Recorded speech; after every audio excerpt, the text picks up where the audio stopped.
This is a method of reasoning question, and we have to suggest how the second person counters the first person's argument. There is no conclusion in the argument, and the missing link is not required. And our broad expectation from the correct answer choice is that it is something on the lines of the second person finding a fault in the first person's argument by introducing new information about the domestic industries paying for the foreign aid.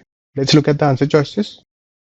Answer choice A. This answer choice says that the second person highlights bias in the first person's point of view. The second person accepts the facts provided by the first person because he says that be that as it may, which indicates acceptance, and the second person introduces new information about domestic industries paying for this foreign aid, and on the basis of this information, the second person counters the argument of the first person.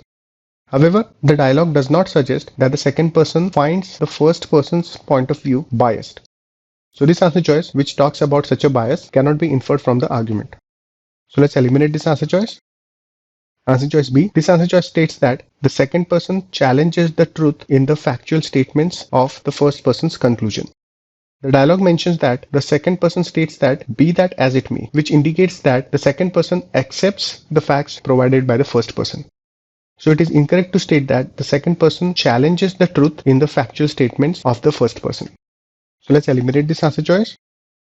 Answer choice C. This answer choice states that the second person interprets the opening statement of the first person in such a way that it shows an implicit contradiction in the statement. As the dialogue indicates, the second person simply accepts the facts provided by the first person because the second person says that be that as it may, which indicates acceptance, and the second person adds new information related to the domestic industries paying for the financial aid. However, the second person does not interpret the first person's statements such that it shows implicit contradiction. So this answer choice cannot be established from the dialogue. So let's eliminate this answer choice. Answer choice D. This answer choice says that the second person makes an allegation which, if accurate, would weaken the possibility of the first person's conclusion. Yes, this statement can be inferred from the dialogue because the second person talks about the domestic industries paying for the foreign aid, and hence weakens the first person conclusion that these industries are benefiting economically. So it is correct to state that the second person makes an allegation which, if accurate, weakens the possibility of the first person's conclusion. A good answer choice. Let's keep this on hold.